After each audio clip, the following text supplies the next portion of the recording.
का वचन है कि परमेश्वर उन्हें नष्ट नहीं करते हैं जो परमेश्वर के समीप रहते हैं। ठीक है, आज का वचन यही है कि परमेश्वर उन्हें नष्ट नहीं करते जो परमेश्वर के समीप रहते हैं, है ना। और इस वचन को हम लोग देखने के लिए एक वचन निकालेंगे, निर्गमन 19 का 4। निर्गमन 19 और उसका 4 वचन को हम लोग निकालेंगे। वहाँ पे वचन क्या कहता है उसको हम लोग देखेंगे। क्या कहता है कि तुमने देखा है कि मैंने मिस्रियों से क्या क्या किया, तुमको मानो उकाब पक्षी के पंखों पर चढ़ाकर अपने पास ले आया हूँ।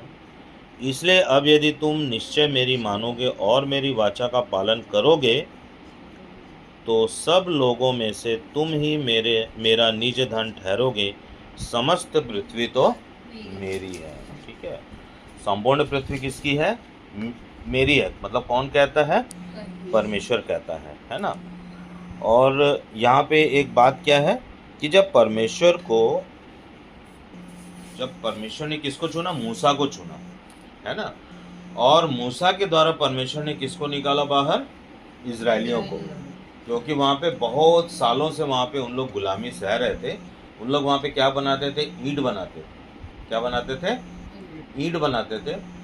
और उन लोग को बहुत ही कष्ट का सामना करना पड़ता था। लेकिन जब परमेश्वर ने इजरायलियों को निकाला और लाल समुद्र से पार कराया, है ना, जब वो लाल समुद्र जैसे ही पार हो गया, फिर जैसे जैसे पीछे पीछे मिस्री लोग घुसे अपनी सेना के साथ में, फिरौन के साथ में, फिरौन तो नहीं घुसा लेकिन उसकी सेना घुसी, और तब तक पानी को क्या कर दिया गया? दोनों बराबर कर दिया गया। तो परमेश्वर किसको नष्ट करता है? जो हमारे विरोध में रहते हैं, है ना। परमेश्वर एक को बचाता है तो एक को नष्ट करता है ना। जैसे और हम लोग फिर से और उसको वचन को देखेंगे, एक बार फिर से पढ़ेंगे इस वचन को। पढ़ो 19 का 4 और 5 पढ़ो। तुमने देखा है कि मैंने मिस्रियों से क्या क्या किया, तुमको मानो उकाब पक्षी के पंखों पर चढ़ाकर अपने पास ले आया हूँ। इसलिए अब यदि तुम निश्चय मेरी मानोगे और मेरी वाचा का पालन करोगे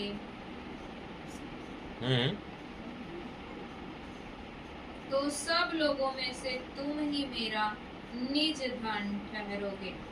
समस्त पृथ्वी तो मेरी ही है। क्या बोल रहे हैं कि तुमको मेरी वाचा का पालन करना जरूरी है, क्योंकि मैंने तुमको निकाला है, मिस्र से निकाला है। वैसे ही इस पूरे संसार में जो उस पर विश्वास करते हैं उनको भी परमेश्वर ने किससे निकाला है? एक पाप और गुनाह के जगह से निकाला है, और संघर्ष में से निकाला है, विपरीत परिस्थितियों में से निकाला है, दलदल में से निकाल के चट्टान पर खड़ा किया है। तो परमेश्वर जब निकालेगा, कोई भी जब व्यक्ति किसी को निकालेगा तो उसकी भी कुछ बात को मानना जरूरी है ना। तो जब हम लोग अध्याय 19 में जब हम लोग देखते हैं, क्या देखते हैं कि वो क्या बोल रहा है परमेश्वर? इसलिए अब यदि तुम मेरा निश्चय मेरी मानोगे और मेरी वाचा का पालन करोगे तो सब लोगों में से तुम ही मेरा निज धन ठहरोगे। परमेश्वर इजरायलियों से मिस्र में बात नहीं कर सकते थे क्योंकि वो बॉन्डेज में थे, है ना। लेकिन परमेश्वर हर किसी के जीवन में एक रास्ता देते हैं कि उसको विपरीत परिस्थिति से बाहर निकालते हैं। और जब विपरीत परिस्थिति से बाहर निकालते हैं तो जब अध्याय 20 आता है ना, अध्याय 20 निकालो और उसका 1 वचन से जब हम लोग देखते हैं तो वहां पर परमेश्वर क्या देते हैं? मूसा को एक 10 आज्ञा देते हैं, है ना। क्या क्या लिखा है? तब परमेश्वर ने ये सब वचन कहे कि मैं तेरा परमेश्वर यहोवा हूँ जो तुझे दासत्व के घर अर्थात मिस्र देश से निकाल लाया है। तो हमारा भी वही परमेश्वर है जो हमको दासत्व में से निकाला है, गुलामी में से निकाला है, विपरीत परिस्थितियों में से निकाला है ना, संघर्ष की स्थितियों में से निकाला है, और हमको क्या दिया? एक आराम दिया है। संघर्ष से आराम दिया है, पाप और पाप की गुलामी से क्या दिया है? आराम दिया है ना। तो जब आराम देगा, तो जब हम आराम में आते हैं तब हमको परमेश्वर के वाचा का पालन करना भी जरूरी, क्योंकि निकाला किसने है? परमेश्वर ने है। तब वहां पर 20 अध्याय में परमेश्वर क्या करते हैं? 10 आज्ञा किसको देते हैं? इस्राएल। मूसा को देते हैं, ताकि मूसा के द्वारा क्या हो सके? क्या हो सके? आज्ञा इजरायलियों को मिल सके।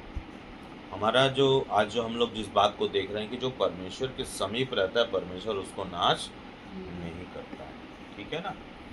और जब हम लोग देखते हैं कि जब मूसा को परमेश्वर ने बुलाया पहाड़ पर बात करने के लिए, ठीक है, तो पूरे इजरायलियों को तो नहीं बुलाया ना कि सब लोग आ जाओ, एक मंडली बना लेते हैं और वहाँ पे हम लोग क्या करते हैं? बात करते हैं। ऐसा नहीं, परमेश्वर किसी एक को चुनता है, उसको बुलाते हैं और उससे क्या करते हैं? बात को करते हैं। उसके बाद फिर बात सब तक क्या पहुँच जाती है? सब तक बात क्या हो जाता है? पहुँच जाता है ना। तो परमेश्वर जिससे प्रेम करता है या परमेश्वर जिससे अपना काम लेना चाहता है, तो परमेश्वर उससे बात करता है, ठीक है। सबसे बात करता है परमेश्वर। जब हम लोग वचन को पढ़ना शुरू करेंगे और उसके आज्ञा को मानना शुरू करेंगे, तो परमेश्वर क्या करता है? सबसे उनसे बात करेगा, है ना। निकालेंगे लय व्यवस्था 20 का 26। लय व्यवस्था उसका 20 अध्याय उसका 26 वचन में क्या लिखा है देखते हैं। लय व्यवस्था 20 का 26। तुम मेरे लिए पवित्र बने रहना, क्योंकि मैं यहोवा स्वयं पवित्र हूँ और मैंने तुमको और देशों के लोगों से इसलिए अलग किया है कि तुम निरंतर मेरे ही बने रहो। है ना। परमेश्वर जब निकालता है किसी को विपरीत परिस्थितियों से, पाप की गुलामी से, संघर्ष में से, तब परमेश्वर चाहता है कि हम उसके बने रहें, ठीक है। तो क्या बोल रहा है वो कि तुम मेरे लिए पवित्र बने रहना। तो जब हम उसकी आज्ञा को मानेंगे तभी हम पवित्र बने रहेंगे। जब हम उससे प्रेम करेंगे तभी हम क्या करेंगे? पवित्र बने रहेंगे। इसलिए परमेश्वर ने 6 दिन काम किया और 7वें दिन क्या किया? विश्राम को ठहराया, है ना। और उस विश्राम में हमको आने के लिए बोलता है। उस विश्राम में, है ना, उस विश्राम में हमारे लिए क्या चीज को रखा है? पवित्रता को रखा। और हमारा पवित्र जन कौन है? यीशु मसीह, है ना। यीशु मसीह क्या बोलते हैं कि मैं सत्य का भी प्रभु हूँ, ठीक है। तो जब हम लोग और आगे वचन को देखते हैं तो वहां पर यूहन्ना का 17 अध्याय उसका 15 वचन में जाते हैं। 17 अध्याय उसका 15 वचन में जाते हैं। वहां पर यीशु मसीह एक महायाजकीय प्रार्थना करते हैं, है ना। महायाजकीय प्रार्थना है, ठीक है। कि देखो, जब हम लोग ध्यान से देखते हैं तो इजरायलियों को जो परमेश्वर ने वहां से निकाला, तो इतना आसान नहीं था निकलना, है ना। फेरो राजा था वहां का। फेरो के चंगुल से इजरायलियों को निकलना इतना आसान नहीं था। और परमेश्वर ने उस मिस्र में जब वो नहीं माना, बात को नहीं माना राजा, तब परमेश्वर वहां पे क्या भेजना शुरू किया? बीमारी और अलग अलग प्रकार के संकट मिस्रियों के ऊपर में भेजना शुरू किया। और जब ये फेरो डर गया, बहुत ज़्यादा डर गया, तब उसने क्या बोला? ठीक है भाई, तुम लोग जाओ, है ना। इतना आसान नहीं था निकालना, है ना। मूसा के बस में भी नहीं था निकालना, ठीक है। लेकिन परमेश्वर मूसा के नेतृत्व में निकाला। और जब हम लोग पिछले बार देखे थे, एक बात को देखे थे कि वहाँ पर पहले वर्ष का नर लेना, निकलने के पहले उसको आग में भूंजना, उसको खाना, है ना, और जो बच जाएगा उसको क्या कर देना? जला देना। तो वहाँ पर और उसी रात में परमेश्वर क्या किए? बोले कि मैं क्या करूँगा? मिस्र के मध्य में से होकर के गुजरूंगा और जितने पहलौटे हैं सबको क्या करूँगा? मार दूंगा, ठीक है। तो परमेश्वर ने गाय, बैल, पक्षी और मनुष्य और राजा सब के पहलौटों को क्या किया? समाप्त किया। लेकिन जहाँ पे लहू लगा हुआ था, जिस चौखट में लहू लगा था, वो जो पहले वर्ष का नर का जो बलि किए थे, उसका जो लहू लगा हुआ था, वहाँ पे बहुत सारे मिस्री लोग भी जो उनके साथ जैसे दोस्त बन गए थे, तो उन लोग भी इजरायलियों के घर में छुप के बैठे थे और वो नहीं हुआ। पहलौठे थे लेकिन बच गए। ठीक है, तो कहने का मतलब है कि जब परमेश्वर छुड़ाता है तो परमेश्वर का कुछ शर्त भी रहता है कि भैया मैं तुमको छुड़ाया हूँ तो तुमको क्या करना पड़ेगा, मेरी बात को, मेरी वाचा को पालन करना पड़ेगा, तभी तुम मेरा क्या ठहरोगे, निज धन ठहरोगे। ठीक है, तो परमेश्वर ने मूसा के नेतृत्व में कुछ ही लोग को निकाला, इजरायलियों को निकाला। ठीक है, ये हम लोग देखते हैं तो ये क्या दिखता है, एक छाया दिखता है, किसका, यीशु मसीह का। तो जब यीशु मसीह को परमेश्वर ने यूज किया तो पूरे संसार के लिए यूज किया। ठीक है, तो पूरे संसार के लोगों के लिए, सारे संसार के लोगों के पापों को समाप्त करने के लिए परमेश्वर ने किसको भेजा, यीशु मसीह को भेजा, है ना। और यहाँ पर हम लोग देखते हैं कि यहाँ पे उनके प्राण बच गए, किनके, इजरायलियों के प्राण बच गए। कहाँ पर, मिस्र से निकले, उनके प्राण बचे। ठीक है, लेकिन हमारे प्राणों को तो बचाता ही है, लेकिन हमको अनंत जीवन भी देता। उनको अनंत जीवन नहीं मिल पाया, क्यों, क्योंकि वे आज्ञा का पालन नहीं किए, वो महिमा के देश में प्रवेश नहीं किए, वो कनान में प्रवेश नहीं करने पाए। वो उस पहली पीढ़ी के सब क्या हो गए, खत्म हो गए, और उनके बच्चे प्रवेश किए, है ना।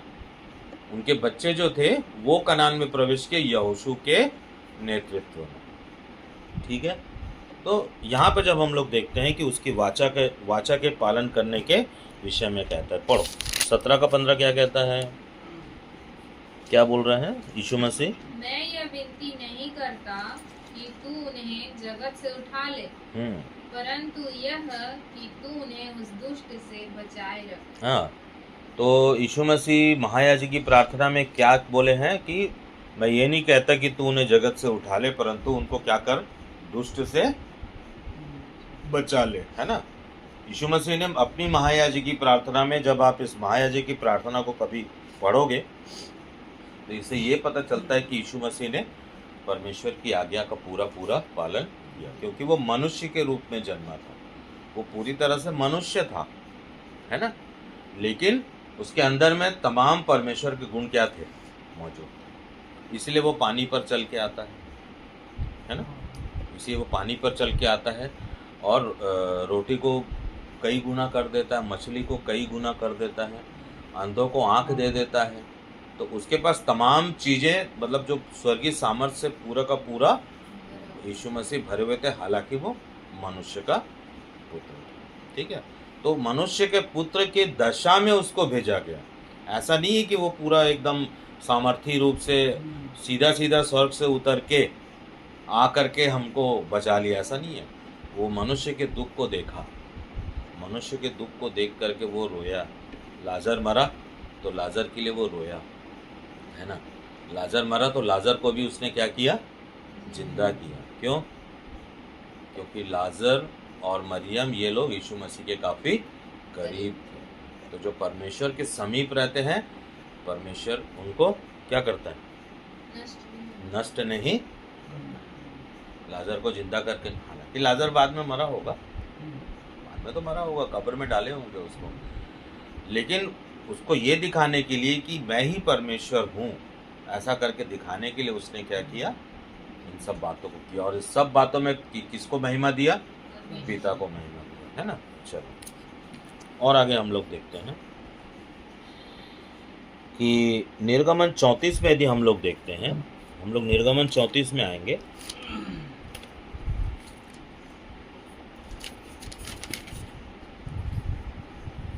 निर्गमन 34 में आएंगे हम लोग, आगे मिल गया।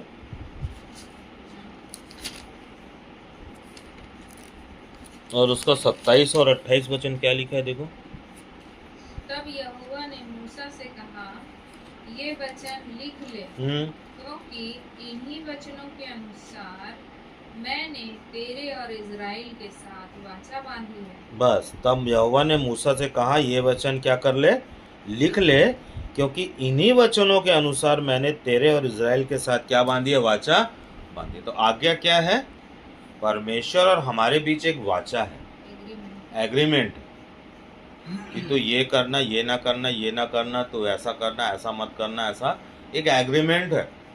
जैसे हम लोग शपथ पत्र लिख करके देते हैं, वैसे ही परमेश्वर ने हमको भी एक शपथ पत्र लिख करके दिया है 10 आज्ञा के रूप में। और यही 10 आज्ञा जो है, जब हमारे और परमेश्वर के बीच में ये लागू रहता है तो ये चिन्ह ठहरता है। हम मतलब अंत्य के दिनों के लिए क्या ठहरेगा? ये चिन्ह ठहरेगा कि हम उसकी बात को मान रहे हैं। और बहुत लोग उसकी बात को नहीं मानते। 28 में क्या लिखा है देखो। मूसा वहाँ यहोवा के संग 40 दिन और रात रहा, और तब तक न तो उसने रोटी खाई और न पानी पिया, और उसने उन तख्तियों पर वाचा के वचन अर्थात 10 आज्ञाएं लिख दी।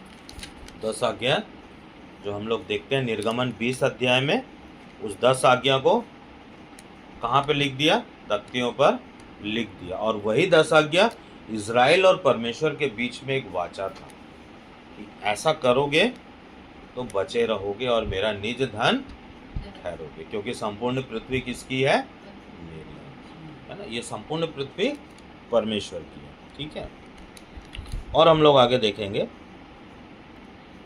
हम लोग एक बार 20 अध्याय को देख लेंगे, है ना। एक बार हम लोग पूरा वचन देख लेते हैं। वो पूरा का पूरा जो 10 आज्ञा वो क्या है उसको मैं पढ़ रहा हूँ। पहला जो है, तू मुझे छोड़ दूसरों को ईश्वर करके ना मानना। नंबर 2, तू अपने लिए कोई मूर्ति खोदकर ना बनाना, ना किसी की प्रतिमा बनाना जो आकाश में या पृथ्वी पर या पृथ्वी के जल में है। तो उनको दंडवत ना करना और ना उनकी उपासना करना, क्योंकि मैं तेरा परमेश्वर यहोवा जलन रखने वाला परमेश्वर हूँ। और जो मुझसे बैर रखते हैं उनके बेटों, पोतों और परपोतों को भी पितरों का दंड दिया करता हूँ। और जो मुझसे प्रेम रखते और मेरी आज्ञाओं को मानते हैं उन हजारों पर मैं क्या किया करता हूँ? करुणा और दया किया करता हूँ। आगे तीसरा, तू अपने परमेश्वर का नाम व्यर्थ ना लेना, क्योंकि जो यहोवा का नाम व्यर्थ ले वह उसको निर्दोष ना ठहराएगा। अगला क्या है? चौथा, तू विश्राम दिन को पवित्र मानने के लिए स्मरण रखना। 6 दिन तो तू परिश्रम करके अपना सब काम काज करना, परंतु 7वां दिन तेरे परमेश्वर यहोवा के लिए विश्राम दिन है। उसमें ना तू किसी भांति का काम काज करना, ना तेरा बेटा, ना तेरी बेटी, ना तेरा दास, ना तेरी दासी, ना तेरे पशु, ना कोई परदेशी जो तेरे फाटकों के भीतर हो, क्योंकि 6 दिन में यहोवा ने आकाश और पृथ्वी और समुद्र और जो कुछ उनमें है सबको बनाया और 7वें दिन विश्राम किया। इस कारण यहोवा ने विश्राम दिन को आशीष दी और उसको पवित्र ठहराया है। तो ये जो 4 वचन है ये परमेश्वर के प्रति है। अगला क्या है? 5वां, तू अपने पिता और अपनी माता का आदर करना, जिससे जो देश तेरा परमेश्वर यहोवा तुझे देता है उसमें तू बहुत दिन तक रहने पाए। अगला क्या है? तू खून ना करना, तू व्यभिचार ना करना, तू चोरी ना करना, तू किसी के विरुद्ध झूठी गवाही या झूठी साक्षी ना देना, तू किसी के घर का लालच ना करना, ना तो किसी की स्त्री का लालच करना, और ना किसी के दास दासी या बैल गधे का, और ना किसी वस्तु का लालच करना। तो ये 10 आज्ञा जो है ये परमेश्वर और हमारे बीच में जो उस पर विश्वास करते हैं वो एक वाचा है। और इन्हीं सब बातों को यीशु मसीह ने अपने जीवन में क्या किया? पूरा किया। यीशु मसीह ने बोला कि मैं व्यवस्था को हटाने नहीं आया हूँ, लोप करने नहीं आया हूँ, मिटाने नहीं आया हूँ, परंतु मैं व्यवस्था को पूरा करने के लिए आया हूँ। और यीशु मसीह ने ये पूरी 10 आज्ञाओं को अपने जीवन में जिया। तो हम लोग देखते हैं कि जो मूसा के साथ जो परमेश्वर का एक व्यक्तिगत संबंध था, तो हम सबका एक व्यक्तिगत संबंध परमेश्वर के साथ होना चाहिए। जब परमेश्वर के साथ हमारे व्यक्तिगत संबंध होता है और परमेश्वर एक सामूहिक संबंध भी बनाते हैं। जैसे मूसा के साथ परमेश्वर का व्यक्तिगत संबंध था, तो इजरायलियों के साथ परमेश्वर का सामूहिक संबंध था। ठीक है ना। परमेश्वर इजरायलियों की चिंता कर रहे थे, उनको मिस्र से निकाले, उनको पूरे 40 साल तक उनको क्या किए, खाना पीना देते रहे, पानी देते रहे, है ना। लेकिन उन्होंने आज्ञा नहीं मानी और वे सब के सब क्या हो गए, जंगल में नाश हो गए। लेकिन उनके बच्चे जो है वो कनान देश में पहुंचे, जो आज का इजराइल है, जो आज का इजराइल है, ठीक है। तो कहने का मतलब है कि जो आज्ञाकारिता है ना, जो जिस आज्ञाकारिता के बारे में हम लोग बात कर रहे हैं, जो 10 आज्ञा जो बात कर रहे हैं, ये 10 आज्ञा एक स्थिति है, एक कंडीशन है कि उन 10 आज्ञाओं को हम लोग क्या करें, अपने जीवन में उसको शामिल करके तभी हम उद्धार की ओर बढ़ सकते हैं। 10 आज्ञा में से एक आज्ञा भी यदि चूकेगा तो हमारा उद्धार समाप्त हो जाएगा। इसलिए हम लोग को जरूरी है कि हम कैसा सुनते हैं, और जब हम लोग सुनते हैं तो हमको उस पर क्या करना चाहिए, चलना भी चाहिए। समझ में आ रहा है ना कि उद्धार के लिए आज्ञाकारिता आवश्यक है, ठीक है। कोई व्यक्ति खुद को नहीं बचा सकता, बचा सकते हैं कि हम लोग खुद को, लेकिन परमेश्वर ही हमको बचा सकता है। इस बहुत बड़ी दुनिया में बहुत थोड़े ही लोग हैं जिनको पता है कि परमेश्वर के द्वारा ही, यीशु मसीह के द्वारा ही हमको उद्धार मिल सकता है, उस पर विश्वास करने के द्वारा और आज्ञाकारिता में चलने के द्वारा, ठीक है। तो कहने का मतलब है कि हमको यह अपने जीवन से प्रदर्शित करना पड़ेगा, दिखाना पड़ेगा कि हम क्या कर रहे हैं, उसकी आज्ञा का पालन कर रहे हैं, है ना। हम परमेश्वर की आज्ञा का पालन कर रहे हैं, ये परमेश्वर की नज़रों में दिखना चाहिए, है कि नहीं। और वह वचन क्या कहता है कि परमेश्वर की 7 आंखें जो है वो पृथ्वी पर ऐसा घूमती रहती है और हम सबको क्या करती रहती है, देखते रहती है, और हमारे मन के विचार को जानते, ठीक है। तो परमेश्वर की नजरों में, मनुष्य की नजरों में, मनुष्य हमारी प्रशंसा ना करे, वरन हमारी प्रशंसा किसकी ओर से हो, परमेश्वर की ओर से हो। जिस प्रकार से परमेश्वर ने यीशु मसीह के बारे में लोगों से कहा, आकाशवाणी की कि ये मेरा प्रिय पुत्र है, इसकी सुनो, है ना। वैसे ही परमेश्वर हमारे जीवन से प्रसन्न होकर के हमारे विषय में यदि परमेश्वर प्रशंसा करते हैं तभी हम प्रशंसा के पात्र होंगे। मनुष्य की झूठी प्रशंसा लेकर के हम क्या करेंगे, वो तो यही नाश हो जाएगा। पर जो प्रशंसा परमेश्वर की ओर से होती है वही हमको प्रथम पुनरुत्थान का भागी बनाएगा, ठीक है। क्योंकि जब हम पुराने नियम में अय्यूब के जीवन को देखते हैं तो क्या दिखता है कि शैतान जब परमेश्वर से बात करने के लिए जाता है तो परमेश्वर पूछते हैं उससे कि पृथ्वी पर जो है अय्यूब के जैसा कोई आज्ञाकारिता या धर्मी, उसको टेस्टिंग करने के लिए मांग लेता है अय्यूब को, है ना। तब परमेश्वर बोलते हैं कि तू उसके प्राणों को मत छूना, उसके शरीर को छू सकता है, ठीक है। और उसको शरीर को छूता है, उसको फोड़ा फुंसी सब निकल जाता है ना।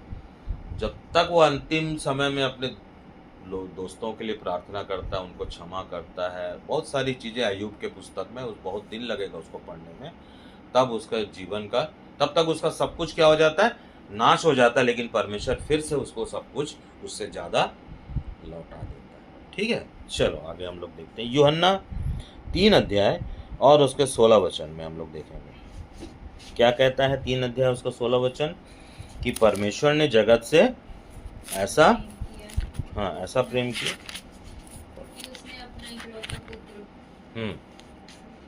क्योंकि परमेश्वर ने जगत से ऐसा प्रेम रखा कि उसने अपना इकलौता पुत्र दे दिया, ताकि जो कोई उस पर विश्वास करे वह नष्ट न हो परंतु अनंत जीवन पाए, है ना।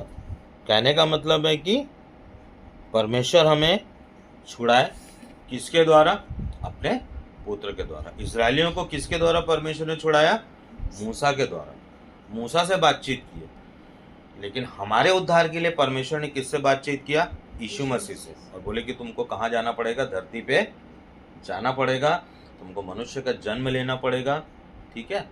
और तभी पूरी मानव जाति का क्या होगा, उद्धार होगा, क्योंकि परमेश्वर मनुष्य के बिना अधूरा है और मनुष्य परमेश्वर के बिना अधूरा है ना। हम मतलब परमेश्वर और हम दोनों एक दूसरे के बगैर क्या है, अधूरे हैं। परमेश्वर चाहता है कि मनुष्य उसकी महिमा करे और परमेश्वर ये चाहता है कि वो अपना सब कुछ किस पर जाहिर करे, उस प्रेम करने वाले पर जाहिर करे, ठीक है। तो कहने का मतलब क्या है कि परमेश्वर पहले छुड़ाते हैं विपरीत परिस्थितियों से निकालते हैं, और फिर हमारा काम क्या होता है? आज्ञा पालन करने का, है ना। परमेश्वर हमको जब छुड़ा लेते हैं तब परमेश्वर ये चाहते हैं कि हम क्या करेंगे? आज्ञा पालन हमारे जीवन में देखना चाहते हैं। ठीक है, जैसे कि हम लोग देखे अभी कि 19 अध्याय में परमेश्वर ने इजरायलियों को छुड़ाया, और 20 अध्याय में परमेश्वर ने मूसा को क्या दिया? आज्ञा दिया कि इजरायली उस आज्ञा के क्या करे? पालन करे। ठीक है, इस दुनिया में बहुत सारे लोग हैं, बहुत सारे मनुष्य हैं जो यीशु मसीह को मानते हैं, लेकिन हम ये नहीं जान सकते कि हमारा हृदय पूरी तरीके से परिवर्तित हुआ है कि नहीं हुआ। हम कैसे पता करें?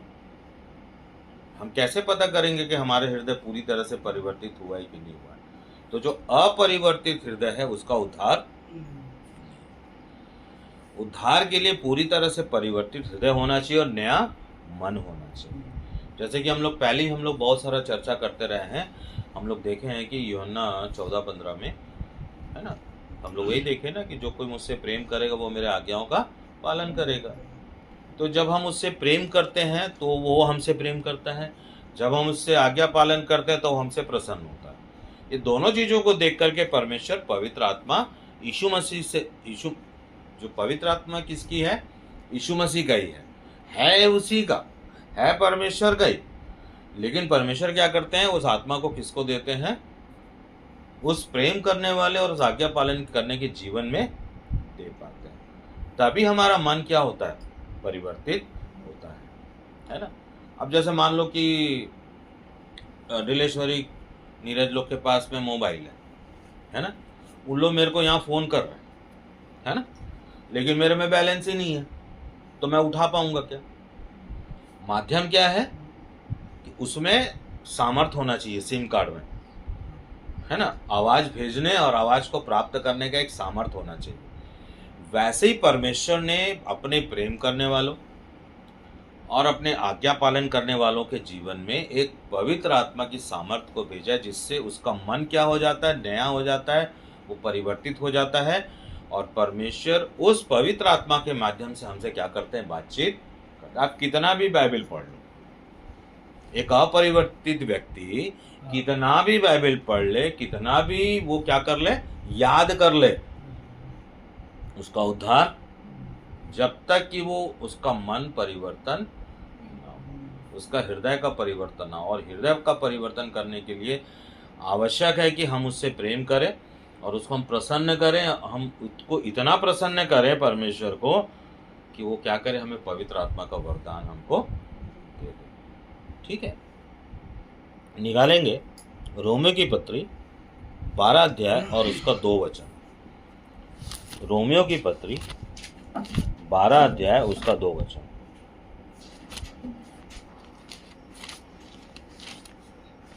क्या लिखा है 12 अध्याय 2 वचन में? इस संसार के सदृश न बनो, हाँ, परंतु तुम्हारे मन के नए हो जाने से तुम्हारा चाल चलन भी बदलता जाए, जिससे तुम परमेश्वर की भली और भागती और सिद्ध इच्छा अनुभव से मालूम करते रहो। यही तुम्हारी आत्मिक आराधना है ना। तो क्या बोलता है कि तुम अपने शरीरों को जीवित, पवित्र और ग्रहण योग्य बलिदान करके परमेश्वर को समर्पित कर दो। मतलब पूरा का पूरा ट्रांसफॉर्मेशन, पूरा का पूरा रूपांतरण एक मनुष्य का होना चाहिए। पहले जो मनुष्य था वो नहीं होना चाहिए, है ना। जो मनुष्य के अंदर पहले बातें चलती थी उसके जीवन में वो नहीं होना चाहिए। पूरा का पूरा इंसान बदल जाना चाहिए। तभी बदलेगा जब वो यीशु मसीह से प्रेम करेगा, उसकी आज्ञाओं पर चलेगा और लंबे समय तक एक तपस्या करेगा, अपने पाप और गुनाह को मानेगा, पश्चाताप करेगा। जब पश्चाताप पूरा हो जाएगा, है ना, जब वो पूरी तरीके से टूट चुका होगा, तब परमेश्वर क्या करेंगे? उसको पवित्र आत्मा देंगे। वही पवित्र आत्मा अब आगे के जीवन के लिए हमको तैयारी में लेकर के चलता है। वही पवित्र आत्मा हमको सिखाता है, हमको समझाता है, हमको चलाता है, हमको बताता है, हर प्रकार के संसार और संसारिकता से हमको क्या करता है? दूर रखता है। ठीक है। और आगे हम लोग देखेंगे याकूब 4:8 में देखेंगे, है ना। याकूब 4:8 बहुत अच्छा वचन है। याकूब 4:8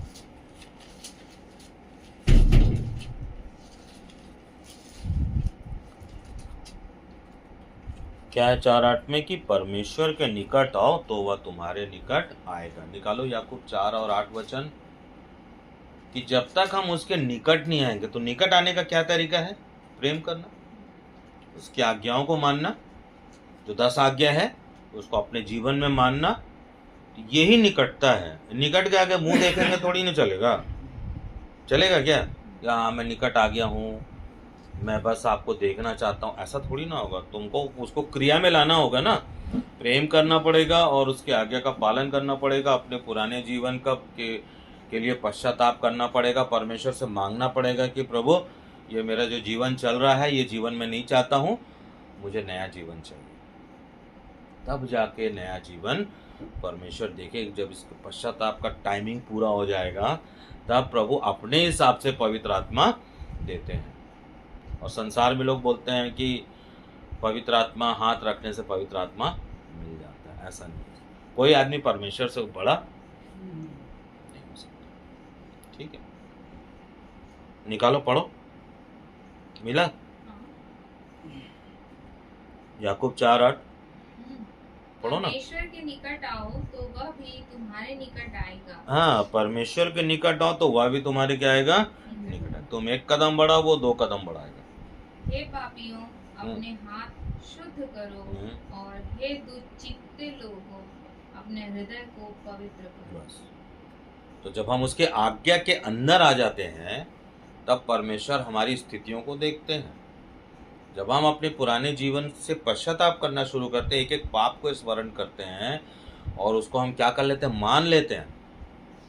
मानना भी जरूरी है कि मैंने गलत किया, है ना। जब उसको मान लेते हैं, तब परमेश्वर अपनी दया से हमको क्या करते हैं? क्षमा करते हैं। क्षमा तो हमारा क्रूस पर हो ही गया है, नहीं हुआ है, लेकिन हमको एक पश्चाताप में से होकर गुजरना जरूरी है। तितली देखे हो? तितली, कोकून देखे हो? कोकून कितना बड़ा रहता है। जब वो तितली बनता है ना, जब देखोगे तो कितना खूबसूरत रहता है ना। वो बड़े कष्ट में से निकलता है उसमें से, और फिर एक सुंदर तितली बन जाता है ना। कहने का मतलब है कि हमको परमेश्वर के वचन के कसौटी में होकर के हमको क्या करना पड़ेगा? चलना पड़ेगा, मांगना पड़ेगा, उसके निकट रहना पड़ेगा, तब हमको पवित्र आत्मा मिलता है। 2 मन रहने से नहीं होगा। इसको भी कर लेता हूँ, इसको भी कर लेता हूँ, ऐसा जैसे आज के संसार में मसीह लोग कर रहे हैं। परमेश्वर का भय भी मानते हैं और देवी, ईस्टर देवी का पूजा भी करते हैं, है कि नहीं? ऐसे ही है ना। 25 दिसंबर भी मनाते हैं, गुड फ्राइडे भी मनाते हैं। सब चीज़ की ज़रूरत ही क्या है? ज़रूरत केवल एक है कि उससे प्रेम करो, उसके निकट रहो, उसकी आज्ञा में चलो और उस वाचा में बंधे रहो। वाचा में बंधे रहो, है ना। चलो और आगे हम लोग देखते हैं। यूहन्ना 17 अध्याय निकालेंगे और उसका 1 वचन निकालेंगे। यूहन्ना 17 अध्याय उसका 1 वचन कि परमेश्वर जिससे, है ना, जो परमेश्वर के समीप रहता है, वो परमेश्वर के अद्भुत काम को भी देखेगा। परमेश्वर उसको नष्ट नहीं करते हैं। परमेश्वर उसको अद्भुत अद्भुत अनुभव में से क्या करेंगे? लेके चलते हैं। 17 अध्याय उसका 1 वचन में जब हम लोग देखते हैं, 17 ही है ना यूहन्ना,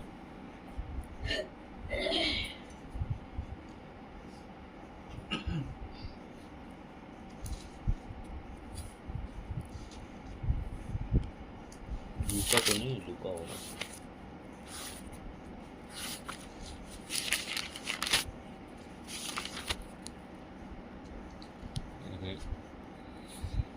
चलो ठीक है। मरकुस 13 अध्याय उसका 3 वचन निकालो। मरकुस 13 अध्याय उसका 3 वचन निकालो। क्या बोल रहे हैं?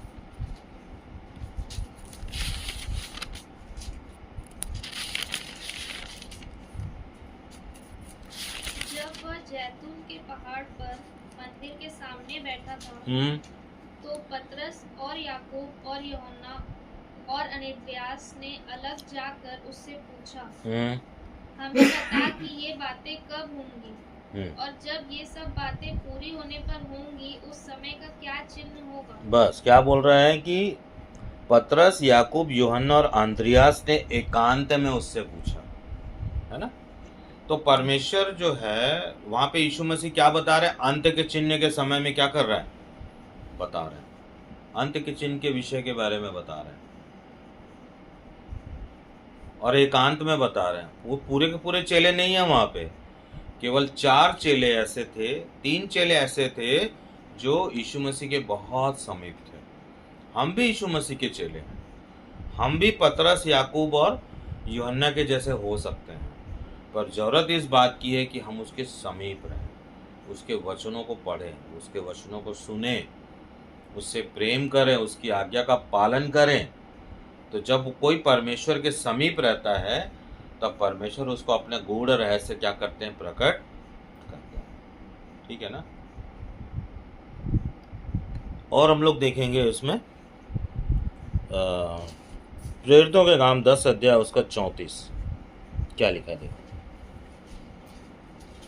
प्रेरितों के काम 10 अध्याय उसका 34-35।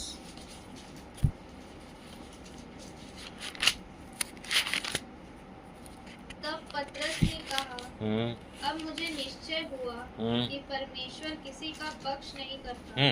परमेश्वर किसी का पक्षपात नहीं करता। एक बार फिर से पढ़ो, क्या लिखा है। तब पतरस ने कहा, अब मुझे निश्चय हुआ कि परमेश्वर किसी का पक्ष नहीं करता, वरन हर जाति में जो उससे डरता और धर्म के काम करता है वह उसे भाता है। क्या लिखा है कि परंतु प्रत्येक जाति में जो उसका भय मानता है तथा धार्मिकता के कार्य करता है, धार्मिकता के कार्य मतलब परमेश्वर को ढूंढता है, आज्ञाकारिता में बना रहता है, वही उसे ग्रहण योग्य होता है।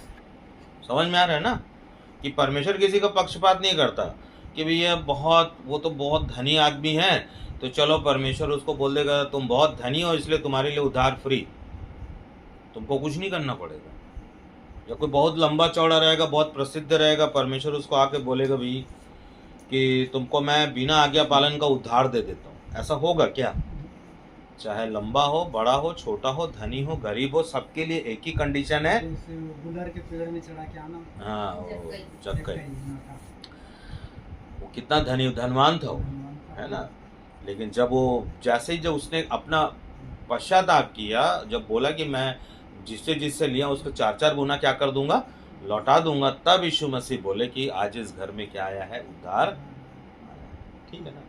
तो परमेश्वर किसी का पक्षपात नहीं करते, परन वचन साफ साफ स्पष्ट कहता है कि परंतु प्रत्येक जाति में जो उसका डर भय मानता है तथा धार्मिकता के कार्य करता है, मतलब आज्ञाकारिता बना रहता है, परमेश्वर को ढूंढता है, मत्ती 5 अध्याय, यूहन्ना 14-15, है ना। तब परमेश्वर उसको क्या करते हैं, पवित्र आत्मा देते हैं।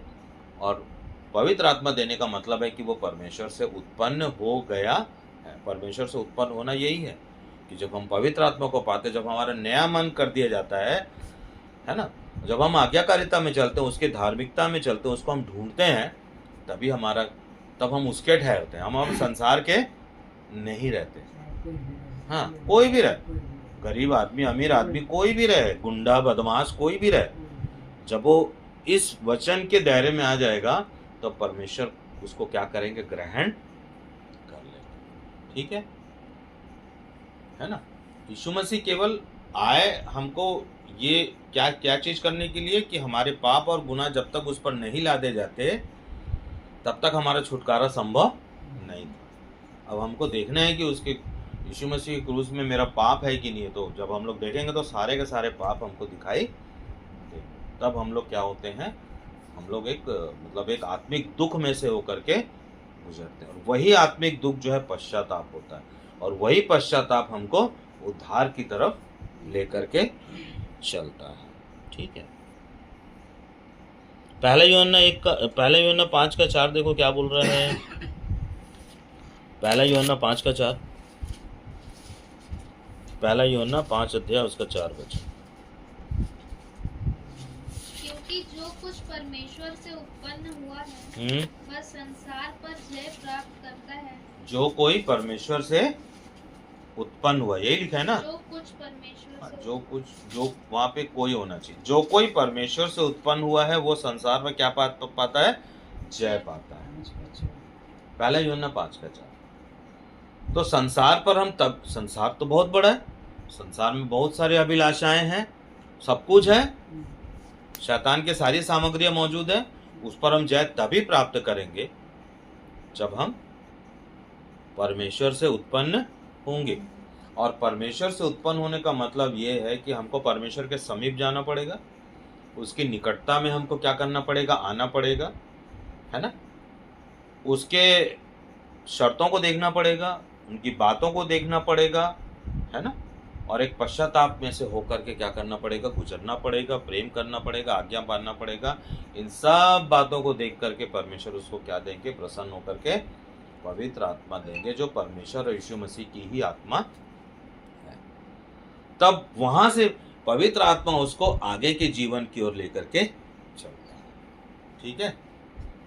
उसके अंदर पहले जो शैतान का आत्मा था उसको कहाँ ले जा रहा था? नरक ले जा रहा था। लेकिन जब उसका छुटकारा हो गया तब उसको पवित्र आत्मा कहाँ लेके जा, उसका दिशा बदल गया, वो उसको स्वर्ग लेके जा रहा है। उसको अपना उद्धार का काम पूरा करना है, जिंदगी के अंतिम समय तक उसको आज्ञाकारिता और प्रेम में बना रहना है। ऐसा नहीं कि परमेश्वर केवल जिन परमेश्वर के पास कुछ लोग आ गए तो बस परमेश्वर संतुष्ट हो गया, ऐसा नहीं है। कि जब तक यीशु मसीह का दोबारा आगमन नहीं होगा तब तक परमेश्वर ने समस्त मानव जाति के लिए उद्धार को रखा है, ठीक है। इसलिए परमेश्वर एक बात बोलते हैं ना, क्या बोलते हैं जरा सा हम लोग देखेंगे, प्रकाशित वाक्य में आ जाएंगे।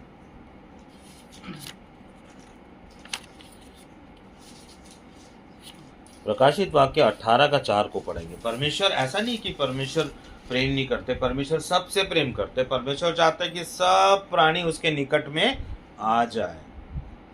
और परमेश्वर ये वचन को जो यीशु मसीह ने यूहन्ना से कहा, देखो यूहन्ना पतमुस नामक टापू में पड़ा हुआ था, उसको जेल कर दिए थे वहां से उसको आत्मा उसको क्या करता है? उठाता है, स्वर्गदूत उठाते हैं, या क्या होता है नहीं मालूम, लेकिन यीशु मसीह उनको प्रकाशित वाक्य के बारे में पूरा बताते हैं। तो जब हम लोग 18:4 को पढ़ते हैं तो वर्तमान कलीसिया को दिखाते। पढ़ो क्या लिखा हुआ। फिर मैंने स्वर्ग से एक और शब्द सुना, हे मेरे लोगों, उसमें से निकल जाओ कि तुम उसके पापों में भागी ना हो और उसकी विपत्तियों में से कोई तुम पर आ ना पड़े। कहने का मतलब क्या है कि ऐसे इतना बड़ा एक जन समूह है जो परमेश्वर की आज्ञा को नहीं मान रहा है, फिर भी परमेश्वर उससे प्रेम कर रहे हैं। और यीशु मसीह एक कलीसिया से कहते हैं कि तू ना तो गर्म है ना तो ठंडा है, तू गुनगुना है ना। तो गर्म हो जाएगा तो क्या हो जाएगा? निकल जाएगा। सरगर्म होगा मतलब परमेश्वर के वचन को मानने के लिए उसका मन करेगा, है ना। जब वो सुनेगा तब मन करेगा ना। ये वचन को तो कोई सुन ही नहीं रहा है, ये वचन को कोई नहीं सुन रहा। और परमेश्वर ने साफ और स्पष्ट कह दिया है कि इसमें जो लोग चल रहे हैं वो एक भयंकर नाश में उन लोग जाने वाले हैं, है ना। 18 अध्याय में उनका एक नाश होने वाला है ना। जब हम लोग इस 18 अध्याय को पूरा पढ़ेंगे तो उसमें लिखता है कि हे मेरे लोगों, उसमें से निकल आओ, जिससे कि तुम उसके पापों के सहभागी ना बनो और तुम पर उसकी विपत्तियां ना आ पड़े, क्योंकि उसके पापों का ढेर स्वर्ग तक पहुंच गया है और परमेश्वर ने उसके अधर्म के कामों को स्मरण किया है। परमेश्वर धार्मिकता के कामों को भी स्मरण करता है, परमेश्वर अधर्म के कामों को भी स्मरण करता है। परंतु जब तक यीशु मसीह का दोबारा आगमन नहीं हो रहा है, परमेश्वर ने प्रकाशित वाक्य के माध्यम से सारे संसार की उन कलीसियाओं को जो आज्ञा पालन में नहीं पाए जाते, उनको एक चेतावनी दे रहा है कि उनमें से क्या हो जाओ? निकल जाओ और उनके पापों में सहभागी ना बनो। क्योंकि जब हम लोग जैसे ही उसको आगे देखते हैं, वहां पे लिखता है कि जैसा उसने तुम्हारे साथ किया वैसा तुम भी उसके साथ करो, उसके कामों के अनुसार उसे दुगुना बदला दो।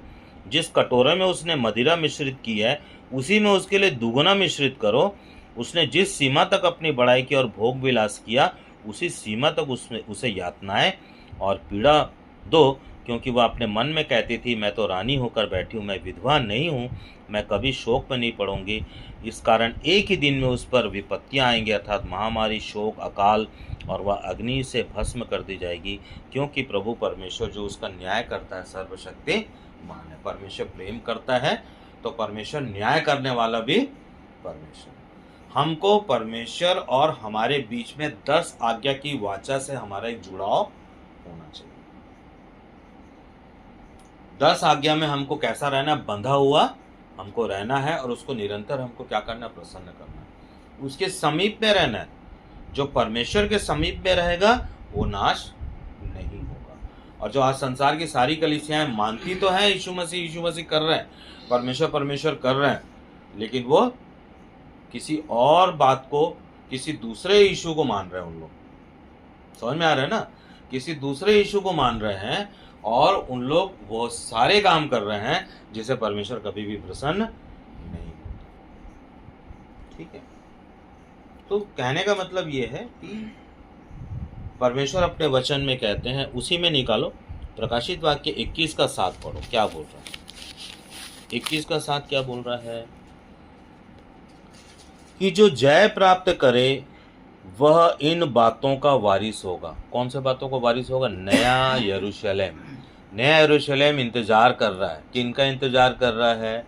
जो आज्ञा पालन में चलते हैं, जो परमेश्वर को प्रसन्न करते हुए चलते हैं, नया यरूशलेम उनका इंतजार कर रहा है। ठीक है ना। तो परमेश्वर का वचन क्या कहता है कि जो जय प्राप्त करे वह इन बातों का वारिस होगा, और मैं उसका परमेश्वर होऊंगा और वह मेरा क्या होगा? पुत्र होगा। और 8 में क्या कहता है?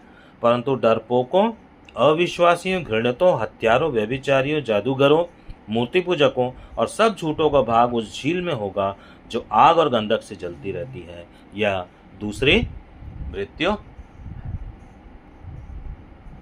है ना। उनको दूसरी मृत्यु का सामना करना पड़ेगा। डरपोक कैसे? जैसे मान लो कि संसार की कलीसिया में पाए जा रहे हैं, उनको हमने वचन सुना दिया, तो भाई देखो इस कलीसिया में आपका उद्धार होने वाला नहीं है, क्योंकि आप ये कलीसिया आज्ञा ही नहीं मान रही है। वही काम कर रही है जो बेबीलोन का काम कर रही है, जो पोप और जो कैथोलिक जो कलीसियाएं करती हैं, जो नाश हो रही हैं, उनके साथ ये प्रोटेस्टेंट कहलाने वाली कलीसिया भी नाश हो रही है, तुम भी नाश हो रहे हो, लेकिन वो सुनेगा नहीं। क्यों? क्योंकि वो नशे में है, क्योंकि वो सारे के सारे ये जो चीज़ें हैं वो डरपोक है। वो सोचेगा कि मैं चले जाऊंगा तो लोग बोलेंगे कि देखो ये आज्ञा मानने वाली कलीसिया में चला गया, उसका लोग उपहास करेंगे। लेकिन उनको ये नहीं पता कि एक दिन सारे स्वर्गदूत और सारी जो लोग हैं वो लोग उनका नाश होते हुए देखेंगे। एक और वचन को देखो, प्रकाशित वाक्य 20 का 6 को देखो, बहुत अच्छा वचन है। 20 का 6 क्या लिखा हुआ है? धन्य और पवित्र है जो प्रथम पुनरुत्थान के भागी हैं, इन पर दूसरी मृत्यु का कोई अधिकार नहीं, परंतु वे परमेश्वर और मसीह के याजक होंगे और उसके साथ 1000 वर्ष तक क्या करेंगे? राज्य करेंगे। तो परमेश्वर के साथ एक राज्य है हमारा, तो वही राज्य करेंगे जो परमेश्वर के समीप रहेंगे, जो परमेश्वर के निकट रहेंगे, जो परमेश्वर से प्रेम करेंगे, यीशु मसीह से प्रेम करेंगे, आज्ञा का पालन करेंगे, हर समय वो चौकस रहेंगे कि कोई बात उनको उद्धार के रास्ते से भटका तो नहीं रही है। क्योंकि ऐसी बहुत सारी बातें आती है हमारे जीवन में कि उनको लगता है कि नहीं ये हो जाता उसके साथ तो अच्छा होता है ना। तो यहाँ पर हम क्या खो रहे हैं? प्रेम को खो रहे हैं। तो यीशु मसीह ने कहा कि तू अपने संपूर्ण मन से, अपने सारे प्राण, सारी बुद्धि, सारी शक्ति से किससे करना? प्रेम, परमेश्वर से प्रेम करना, और तू अपने पड़ोसी से अपने समान प्रेम करना। ये 10 आज्ञा का जो मूल है, ये 2 आज्ञाएं, हमको पूरे 10 आज्ञाओं में हमको क्या करना है? बना हुआ रहना है। ठीक है। और आज जैसे हम लोग देख रहे थे कि जो परमेश्वर के समीप रहता है उसका नाश, वो नाश नहीं होगा, परंतु क्या पाएगा? वो अनंत जीवन पाएगा। ठीक है। प्रकाशित वाक्य 12 का 21 देखो तो क्या लिखा हुआ है?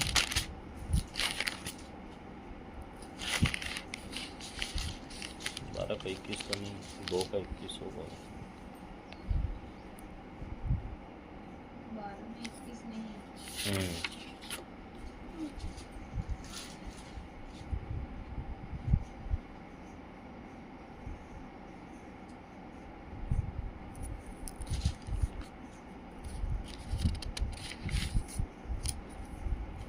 मैंने उसको मन फिराने के लिए उसे हाँ, प्रकाशित वाक्य 2:21। तो मैंने उसे अवसर दिया कि वो मन फिराए या पश्चाताप करे, पर वह अपने व्यभिचार से पश्चाताप करना नहीं चाहती। 7 कलीसिया के बारे में प्रकाशित वाक्य में वर्णन है। ये 7 कलीसियाओं का चरित्र आज कहाँ पाया जा रहा है? संसार की कलीसियाओं में पाया जाता है। सिर्फ एक कलीसिया को छोड़ के बाकी सब कलीसिया जो है, सब कलीसिया से यीशु मसीह को कहना पड़ रहा है कि तुम इससे फिर जाओ, फिर जाओ, फिर जाओ, क्योंकि ये मन फिराने का समय है ना, है ना। जैसे हम लोग थुआतीरा की कलीसिया को देखते हैं तो वो व्यभिचारी कलीसिया थी। फिलाडेल्फिया की कलीसिया जो थे, सरदीस की जो कलीसिया थी वो मरी हुई कलीसिया थी। लौदीकिया की जो कलीसिया थी वहाँ पर व्यवस्था और समय को बदल दिया गया। तो सबसे यीशु मसीह कुछ ना कुछ कहते हैं, और कहते हैं अंत में कि क्या कर, मन फिरा, है ना। तो अंतिम समय का चिन्ह क्या है? चाहे वो 10 आज्ञा का पालन कर रहा है ना, 10 आज्ञाओं का पालन कर रहा है, उसको भी मन फिराना जरूरी है, और जो 10 आज्ञा से बाहर है उसको भी मन फिराना जरूरी है, कि वो मन फिरा करके वो आज्ञा पालन वाली कलीसिया में आ जाए, जो परमेश्वर की अपनी कलीसिया है ना। परमेश्वर की अपनी कलीसिया, परमेश्वर जिस कलीसिया को, मतलब परमेश्वर उस यीशु मसीह उस दुल्हन को लेने आ रहा है जो पूरी तरीके से डिपेंडेंट है किसके ऊपर में? यीशु मसीह के ऊपर में, और उसका पूरा का पूरा श्रृंगार है, मतलब 10 आज्ञाओं का श्रृंगार प्रेम के साथ, आज्ञाओं को मानने के साथ, पश्चाताप के साथ, उद्धार को पूरा करने का मन होना कि मेरे को क्या करना है, अपना उद्धार को पूरा करना है। नहीं तो क्या होगा, एक दिन न्याय होगा, हम सब इधर से इधर उधर हो जाएंगे, और पता चल रहा है कि मैं खुद बोल रहा था और मैं खुद न्याय वाले रास्ते में खड़ा। समझ में आ रहा है ना? कहने का मतलब है कि हम सबको क्या रहना है, अपने जीवन के विषय में सचेत रहना। क्या बोले यीशु मसीह? मैं इसलिए आया कि जीवन पाओ और बहुतायत का जीवन पाओ। इसमें लिखा हुआ है यूहन्ना में, यूहन्ना 10। हाँ, यूहन्ना 10:10 है ना। देखो तो यूहन्ना 10 निकालो, क्या लिखा हुआ है। यीशु मसीह बोलते हैं कि मैं आया ही इसलिए हूँ कि तुम क्या पाओ, जीवन पाओ, परंतु क्या पाओ, तुम बहुतायत का जीवन पाओ। प्रकाशित वाक्य 3:21 में क्या लिखते हैं कि जो जय पाए उसे मैं अपने सिंहासन पर बैठने दूंगा, जैसे मैं भी जय पाकर पिता के सिंहासन पर बैठा। ठीक है, यदि हम लोग जय पाएंगे तभी हम लोग यीशु मसीह के साथ सिंहासन पर बैठने पाएंगे। हमको जय पाना होगा। जय के जीवन को यदि हमको मिल गया है तो हमको जय का झंडा उठा करके ही हमको निरंतर अपने जीवन की रक्षा करनी पड़ेगी। हमको अपने जीवन का रक्षा करना पड़ेगा, तभी जा करके हम उस स्थान तक पहुंच सकते हैं, प्रथम पुनरुत्थान के भागी तक। क्या लिखा हुआ है, मिला क्या? चोर किसी और काम के लिए नहीं, कौन सा वचन है, पढ़ो। उसी में, यूहन्ना 10:10। उसी में का क्या होता है? 10 में। हाँ, मतलब उसका अंतिम भाग में है। हाँ। पहला भाग है चोर किसी और काम के लिए नहीं परंतु केवल चोरी करने, चोर किसी और काम के लिए नहीं वरन चोरी करने के लिए आता है। यीशु मसीह बोलते हैं मैं आया ही इसलिए हूँ कि तुम जीवन पाओ और बहुतायत का। तो बहुतायत का जीवन किसमें है? आज्ञा पालन। बहुतायत का जीवन प्रेम करने में है। बहुतायत का जीवन उसके वचन के अनुसार चलने में है, पवित्र आत्मा की सुनने में है, क्योंकि जब पवित्र आत्मा आएगा तो उसको सुनना भी जरूरी है ना। बाइबल में लिखा है ना कि पवित्र आत्मा को शोकित मत करो। ये उनके लिए लिखा है जिनको पवित्र आत्मा मिला हुआ है, ये उनके लिए नहीं लिखा है जिनको पवित्र आत्मा आज तक नहीं मिला। वो क्या शोकित करेगा? पवित्र आत्मा जिसको मिलता है उसके लिए वचन लिखा हुआ है कि पवित्र आत्मा को शोकित मत करो। ठीक है, तो इस वचन के द्वारा परमेश्वर हम सबको आशीष